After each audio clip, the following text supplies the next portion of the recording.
Another interview with one of our amazing Lunar Wisdom authors. Today I have with me Telisha Webster. She's also a certified moonologist, just like me. She's an embodiment teacher, a moon cycle facilitator, and the founder of Embody Moon. She blends somatic psychology and spiritual wisdom to help women relax, recharge, and find their flow, which I 100% totally agree with. Her classes and circles harness the cycles of the moon and the body as potent pathways for self-reflection, self-care, self-compassion, and self-empowerment. As a Virgo sun and former corporate workaholic, Telisha knows what it's like to live life overthinking, overwhelmed, and disconnected, and baby, don't we all. She loves to share the life-changing magic of the moon cycles as a blueprint to create ease, vitality, and connection. So she incorporates her qualifications in psychology, color therapy, and trauma awareness to create multidimensional transformational experiences for her clients that are grounding, uplifting, nourishing, and rejuvenating. So I hope that you guys are really going to enjoy this interview, because I cannot wait to dive deeper and let you know a little bit more about Telisha. So thank you for being with us today, gorgeous girl. Can you tell us a little bit more about you? Thank you so much for having me. This is so exciting. It's like my debut. No, it's great. And thank you for that lovely introduction. So pretty much as you said, but I will say, I find this whole thing so funny, because even a year ago, I would have been pretty terrified to do something like this, and to sort of, I keep using the phrase like come out of the spiritual closet and talk about the fact that I'm pretty woo and I love the moon. So we've done a complete 180 there. So my main focus at the moment is running moon circles for women. But I feel like just calling them a moon circle kind of undersells the magic, really, that happens in those settings, because every time I'm just absolutely blown away by what happens when I get women together and we sync up with the moon cycle and we share and we go through different processes to help us kind of reconnect to our inner selves. And that's part of what is sort of the core of all of my work, really. Like, on the surface of it, all these things seem not connected. Like, I did a psychology degree. I've got a huge interest in trauma and the nervous system and somatics. I do embodiment, which is a practice of being in touch with the body and kind of a movement meditation. And then I'm a moonologist and I run moon circles. So all these things seem pretty separate, but actually at the core, it's all about processes that can help us create the space to tap back into what's really going on inside, and help us become who we really want to be. So that's my bag. Oh, I love that. I love everything about that. And as you know, as a multi-potentialite as well, I totally understand that feeling like all of the things that you do are completely separate and that none of them go together. But it's funny how they do all create this pathway to exactly who we're meant to be and how we show up in our businesses and in the way that we work with our own personal energetics and flows. So I think you've brought together an amazing thing. I love that you do a lot of work also with the menstrual cycles and women really understanding their body. That is just, you were so high on my wish list. You were like just having that element of someone bringing in that menstrual wisdom as well, and combining it with the moon wisdom is just total book goals, I'm telling you. I love that. Thank you so much. I'm going to blush. But yes, I am kind of amongst my friends, the period queen.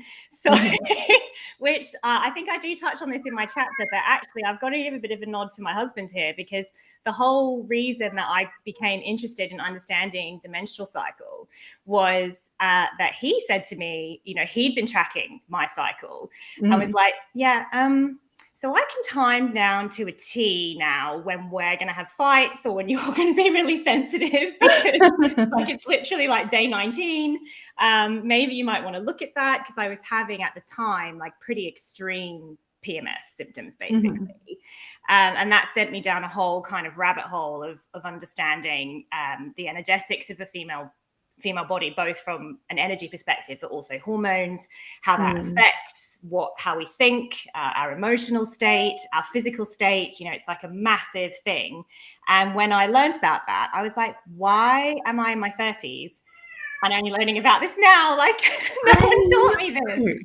I know, honestly, it's absolutely crazy how disconnected we are from our bodies, like how modern society just doesn't teach women this information. And I think part of that is, and I'm not knocking hormonal contraceptives because I think every woman should have choices, but hormonal contraceptives obviously disconnect us from our own natural hormonal rhythms. And when we start doing that as teenagers, before we actually understand our bodies at all, and we're still going through massive hormonal flux as well, we haven't actually settled into a natural rhythm yet. Totally. That we never really develop that connection with ourselves. And I, like you, was in my mid-30s. I mean, having said that, I was tracking my cycles for fertility when I got pregnant with both of my kids. So that was in my mid-20s. But then years later, so about 8 years ago now, I was going through testing for polycystic ovarian syndrome, and my GP was like, well, you've got to take out your hormonal implant because you can't do hormone testing when you're on hormones. And I was like, well, it's due for renewal anyway. I'm totally happy to come off it. And honestly, I've never looked back. Like the connection that I regained with my body, and even like you said about your husband noticed these things, like my husband noticed things as well. And like it did facilitate some discussions about different noticing things at different times through the cycle. And because I have polycystic ovarian syndrome, like my cycle is not 28 days. So it's not just as simple as like every day 19, but it was, looking at what the symptoms and everything were. So I'm a huge fan of tracking. Obviously these days I don't track for pregnancy or like for fertility signs because we've moved past that. But like he's sorted that out, so I don't have to worry about that. But what is important though, I still track every month, and I still notice things, and I can look at where I'm at in my cycle and be like, oh, this is why I feel like crying today, or this is why I'm really angry. Like every time I get a DM, I'm like, oh my God, what now? But I also love the contrast, having started like working more deeply with the moon cycles, how the two interplay, like where the moon cycle is at and where my cycle is at, and how that creates clashes or harmonies. So I'm really excited to have you on board, because I love the discussions you've been facilitating also in the Lunar Wisdom community. Like had, a couple of weeks ago, just for everybody watching, we were having conversations about our menstrual cycles and where we were at with the moon phases. And these are the conversations that I think we need to be normalizing as women. Like every woman needs to know these things about her body, and we need to talk about it more. So 100%. Like I said, I was so angry that I didn't know these things. And I just think, if we want to talk about reconnecting to the divine feminine, for me, if you're born into the body of a female, one of the absolute best ways that you can reconnect with the feminine is to reconnect to the body, because that template that we have of our cycle, and like you said, it doesn't matter that yours isn't 28 days. There's actually a lot of variation in what's considered a normal length cycle anyway.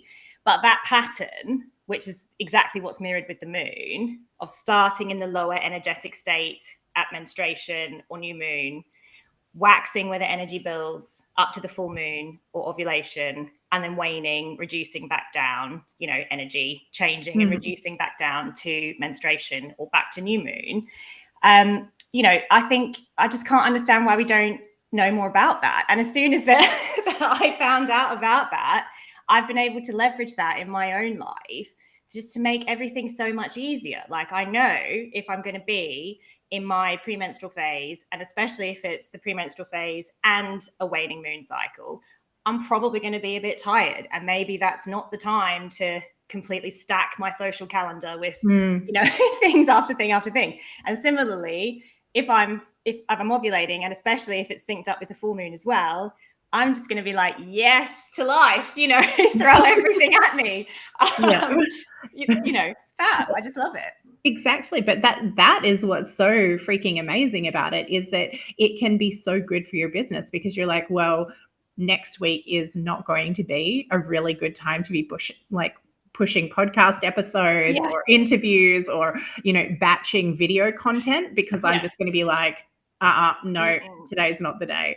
Whereas when you're, like you're saying, in that ovulatory phase, you're like, yep, let's harness this, go and batch all of this stuff and make it happen, so that next week when I'm really not feeling it, I can still be showing up in my business. So we have one of our lovely co-authors, Ruth, who she's actually been inspired by these conversations that we've been having in the author group. And I know she's been talking about it with her daughters. So I love that she's come to share that with us. And then we also have Lindsay tuning in. So lovely to have you with us, Lindsay. And so, Telisha, I would really love to have you talk a little bit more about what inspired you to say yes to the Lunar Wisdom Project, and why this book and why now?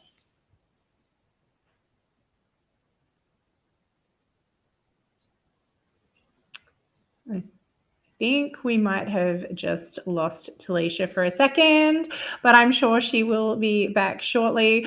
So while we are waiting for her to pop back in, I'm just going to let everybody know that our Lunar Wisdom book launch will be happening in 3 weeks' time, actually 3 weeks tomorrow, on Tuesday, the 25th of October, on the new moon eclipse in Scorpio. So if you are really excited about this book as much as we are, we would love to have you let one of us know. You can either drop a comment here, or if you are friends with one of our authors, please do let them know you would love to join their launch list and be notified as soon as the book comes out. It will be released on Kindle first before paperback. The paperback will follow closer to Christmas time. And the Kindle copy will be available between the 25th and the 31st of October for 99 cents on Amazon. So we would love you to support us on launch day on the 25th, but it will be available at a reduced price for a very limited time only, and then the price will be increasing. So if you would love to learn a little bit more about lunar wisdom, if you would like to learn a little bit more about the menstrual cycles, if you would like to learn about any of the things that any of our other authors have shared along the way through any of the other interviews, please do get in touch with your favorite author and let them know that you would love to be notified with them or by them for them. And I'm pleased to say that Telisha has come back and joined us again. So I'm just going to let her back into the studio. Hey, gorgeous. I'm so sorry. Completely lost internet at our house. I'm now tethered onto my phone. I don't know how much people heard or where I dropped out. So we pretty much got to the part where I was just about to ask you what it was that inspired you to say yes to Lunar Wisdom, why this book and why now? Okay. So I love telling this story because it's just such an example of, you know, synchronicity and the universe presenting you things at the perfect right time. So I was on your email list, Tracy, but I have to say, I don't really remember when I got on your email list. And, I'm sure there would, I love being on your list, but I was thinking, I hadn't noticed any emails from you kind of regularly. And then I just I'm so you definitely don't get spammed when you're on my email list, that's for sure. No. But you know what I mean? It was sort of like, I'd obviously signed up at some point, but your emails, I mean, because I get so many anyway, half the time I get to like 1,000 emails in my Gmail and just delete them all because I can't keep up. So I hadn't noticed them recently. And I'd just come back from holiday and I'd done all this lovely like visioning around, okay, what's the message that I want to offer the world and how do all these pieces of what I do kind of connect together? And I opened my phone one morning and your email was just like, bam, straight there saying, looking for authors for Lunar Wisdom. And before I even read what, your brief for the book, I just had that like immediate full body, yes, that's the thing that I'm supposed to do. I'm supposed to be in that book, which I never used to be able to hear those messages from my body or my intuition. But that's part of what I love about doing these practices like moon work, menstrual cycle work, embodiment, because it allows you to hear those messages when they come up. So I got the full body yes. And then I immediately went, oh, but I'm only just kind of restarting my business, and is it too soon? And I thought, no, sod it. I'm going to just put the application in and see what happens.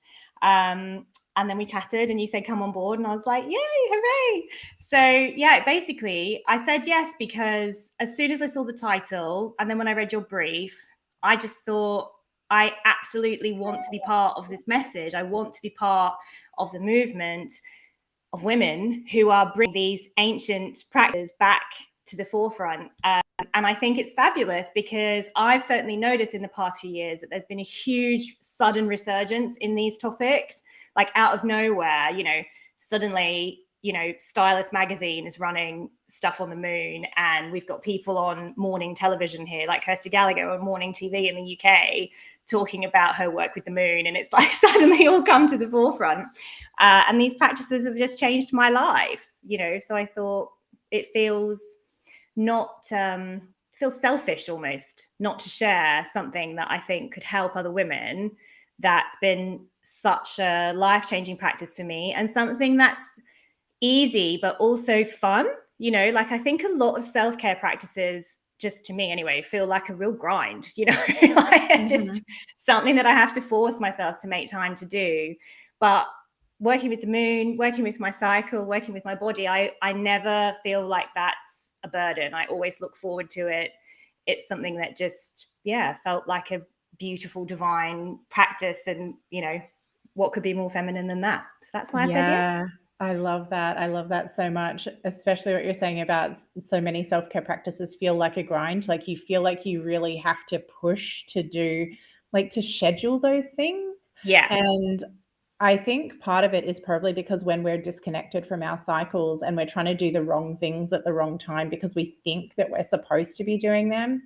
Yeah. And when we are connecting with our bodies and with our energetic needs and our ease and flow, working with the menstrual and moon cycles really allows us to just follow what it is that we're being intuitively led to, like whether we need to be quiet, whether we need to slow down, whether we need to take that time to look inward and reflect and journal and just do the unpacking of the things, or whether it's more of an active self-care thing where we're like, okay, I need to go and do things that are going to nourish my body and, inspire my mind and really just push me out of my comfort zone because I'm ready to grow and to flourish and all of those things. But it's because we're being intuitively and divinely led, where we're meant to be going, because we are really stepping into that energetic flow. And I think it changes your life. Working with the moon absolutely changed my life. And it's like you were saying, it's selfish of us to not share that with other women and let them know and understand how they don't have to feel burnt out. They don't have to feel like they're stuck in the grind, and that life doesn't have to be that way. Life can feel freaking easy if we're willing to let it in. And it does, and I don't mean like we're going to make like 10K in 10 minutes kind of like abundance and ease. I'm talking about like actual within yourself and within your soul.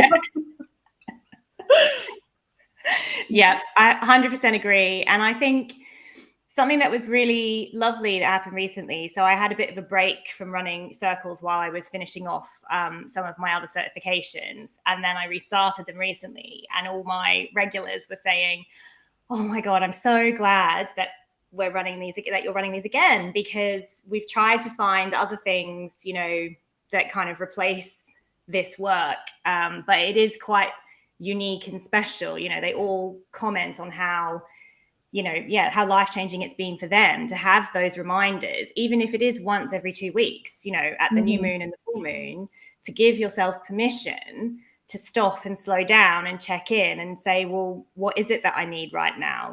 Where am I at in my cycle? What's my internal energy like?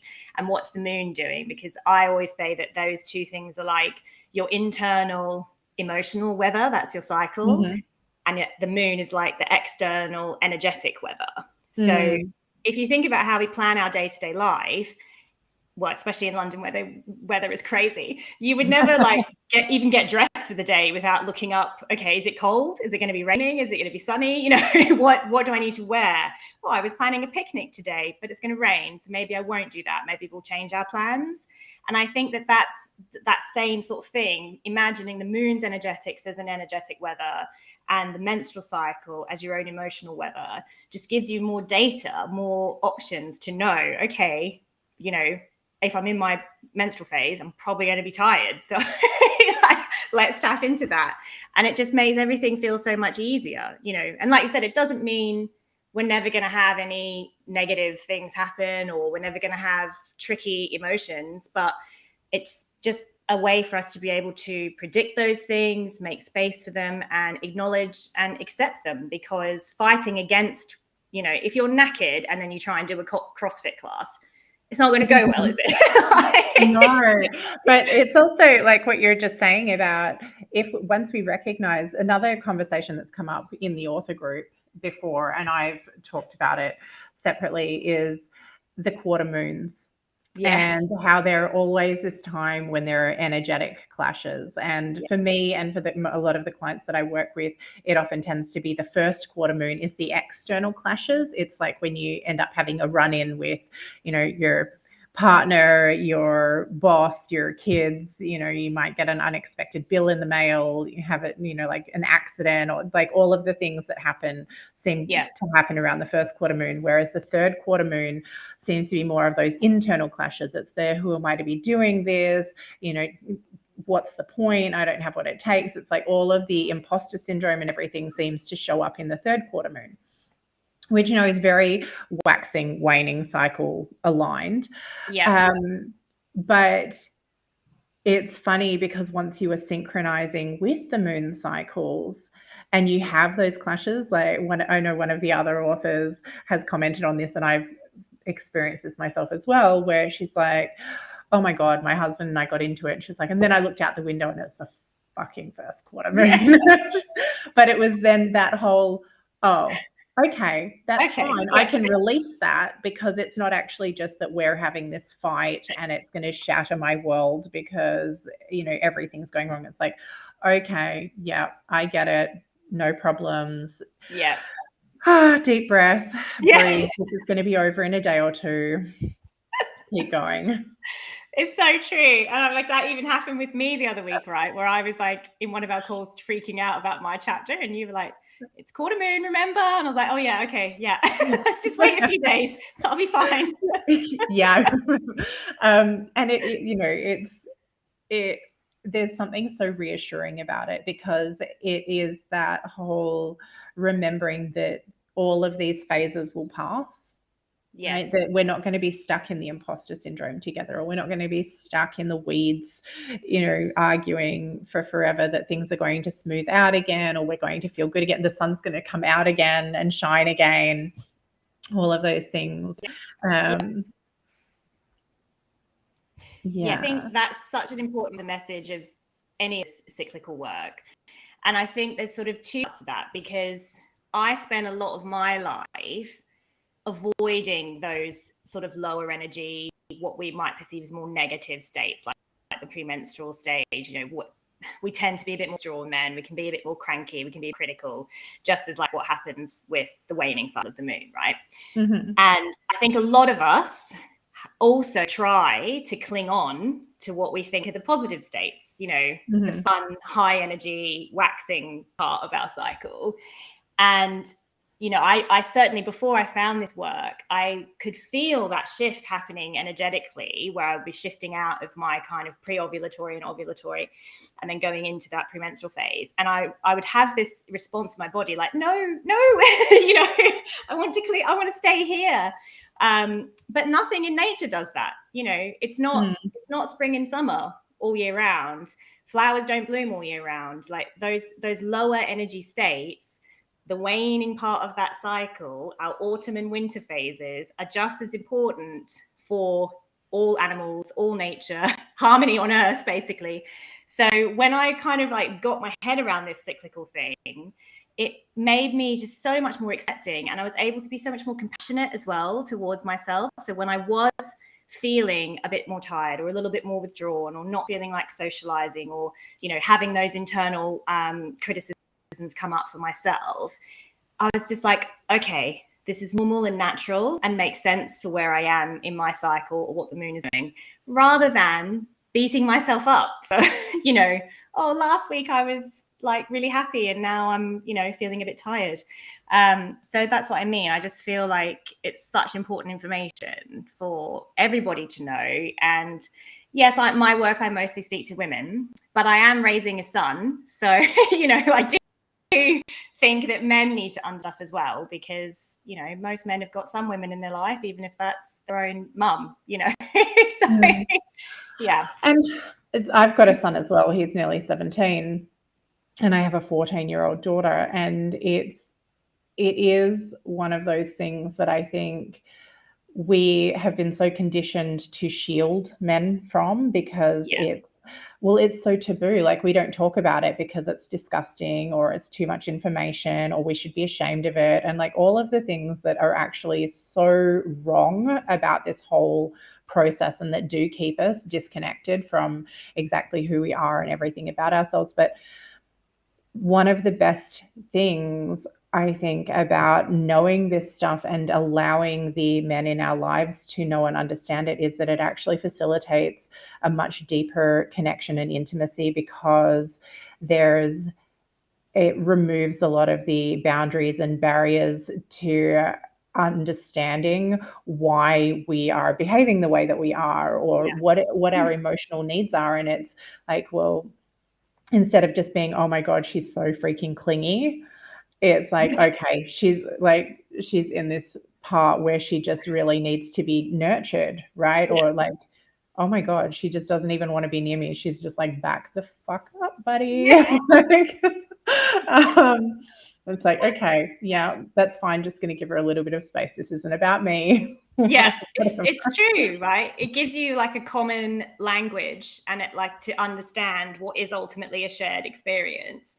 And I find that especially on my circles as well, is that everybody comes in thinking that they've got some unique thing happening for them. And obviously everybody does have different things happening in their life. But what always ends up happening by the end of the circle is everyone goes, oh my God, I've been feeling exactly the same. And I'm like, well, of course you have, because you've all been affected by the moon.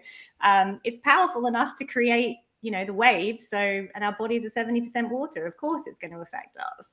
And you're completely right. I love that, like my son who's 6, he understands, okay, mummy's in her winter time, so she's going to be a bit tired, and don't jump all over her, and she might need a bit of space. And that's because I've been prepping him since he was, 2 to understand that.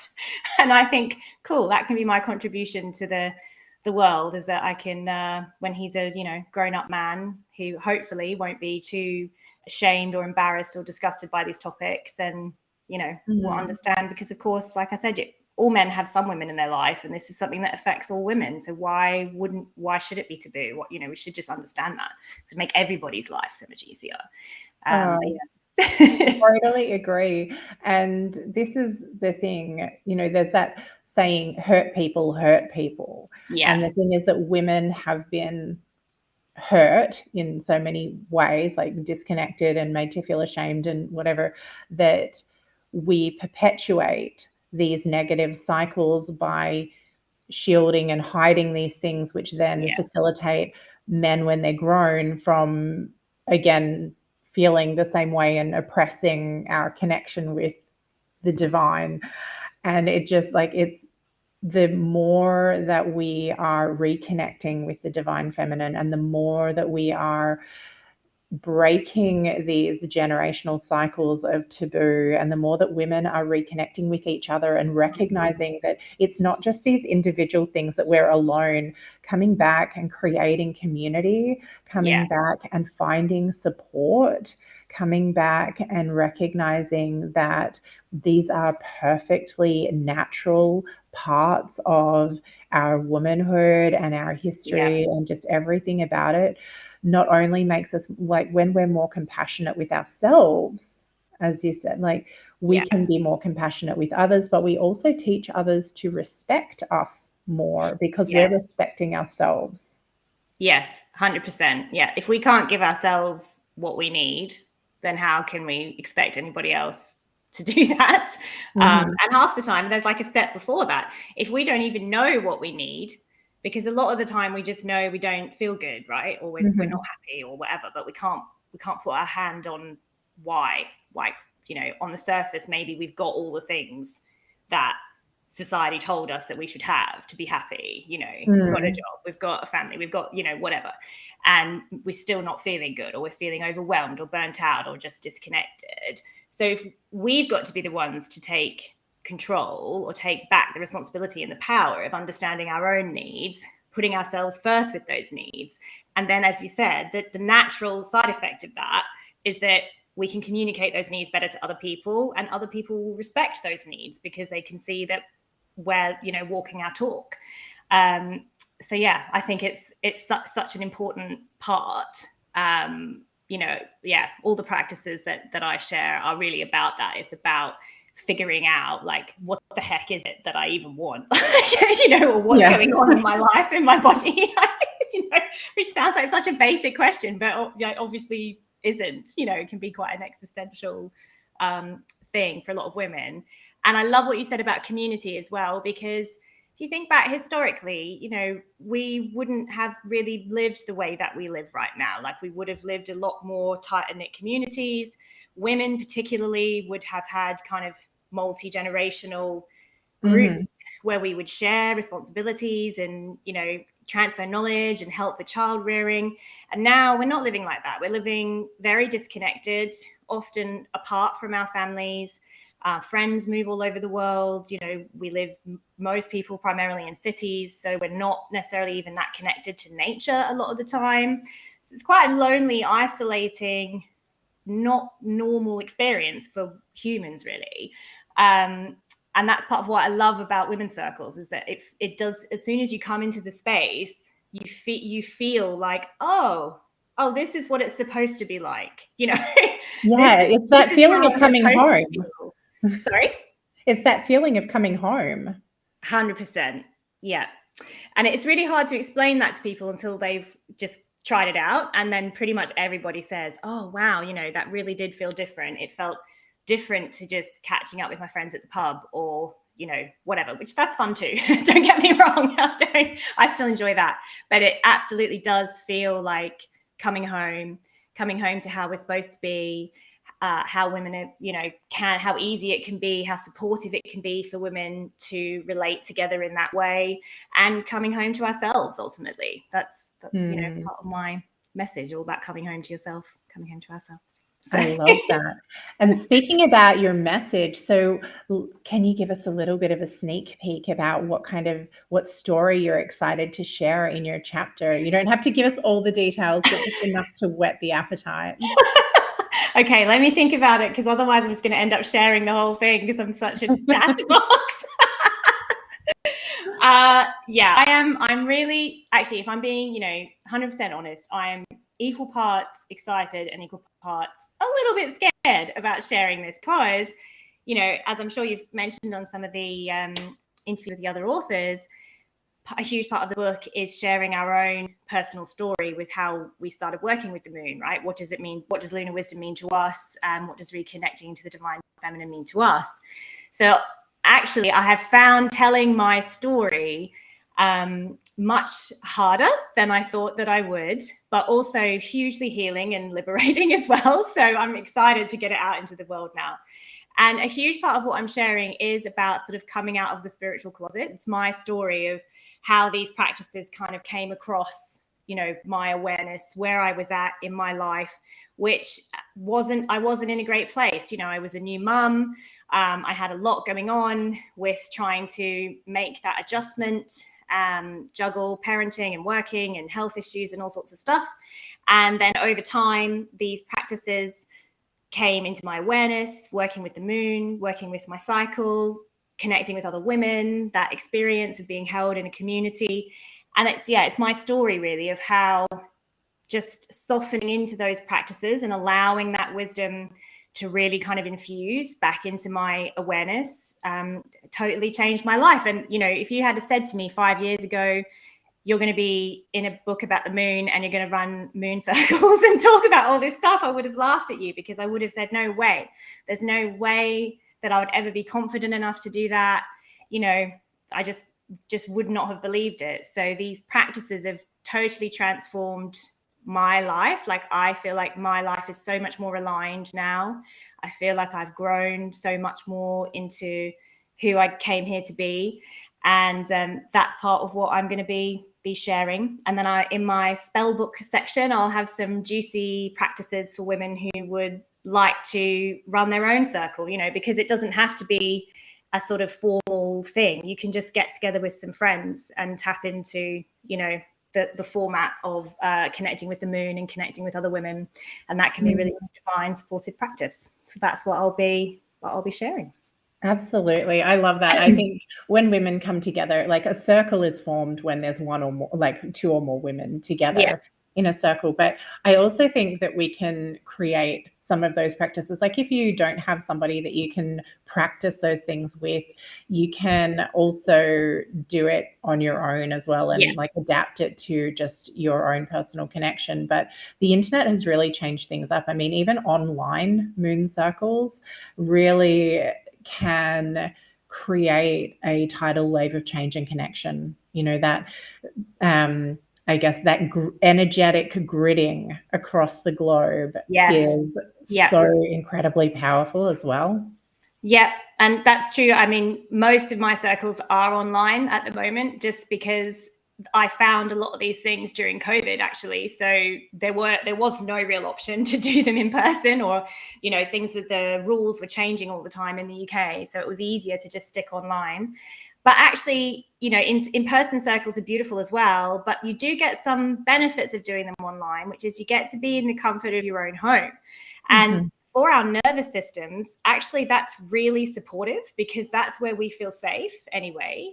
And there's a whole practice that I learned from one of my embodiment teachers, actually, where the ritual of practicing anything, whether it's yoga, meditation, a moon ritual, whatever, in the same space again and again and again, actually makes your nervous system relax. So it means over time, you can drop into practice quicker, because you're creating, it's almost like you're conditioning your body and your nervous system. Oh, okay, we're in this space now and we're doing this thing. And so it knows what to expect.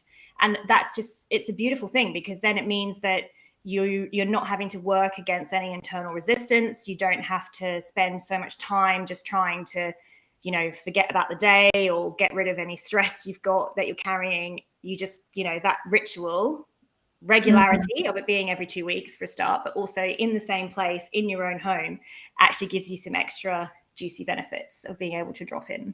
And as I said, also means that I can have people from all over, like, rather than it being just in London, I've got mostly women all over the UK at the moment. But I'm trying to get some of my Aussie friends and family to come as well. So I love it. The magic of the internet. It's, it's a beautiful thing. Amazing. Well, thank you so much for being with us today, Telisha. This has been such a joyful conversation. I never get tired of talking about all of these things with, not only with my beautiful Lunar Wisdom authors, but just with women in general. And I have dropped some of your links in the show notes. But if you would like to tell people how they can reach you or contact you or get in touch if they'd like to find out more about your moon circles or any of your menstrual work or anything like that, can you just tell us a little bit about that? Yeah, 100%. So the easiest place to get in touch with me is either via Instagram or my website. So on Instagram, I am at EmbodyMoon, and my website is www.embodymoon.com. I have circles every 2 weeks up until December at the moment, and I will be releasing some extra juicy things as book bonuses too. So yeah, come and get on the list if you want some of those, because they're going to be very personal bonuses at a very crazy price, like crazy good price. So yeah, I would love to have. We've definitely I've got space for women to join my circles, and I'd absolutely love to have anybody who's feeling called come and circle with me. Oh, I love it. I'm so excited. Telisha's actually going to be running a circle for us. Yeah. Just before our book launches. So if you would like to be a part of that circle where the energy is going to be so incredibly amazing, because it will be new moon energy, it will be setting intentions, it will be new moon in Scorpio eclipse energy. So it's going to be like cosmic fertilizer.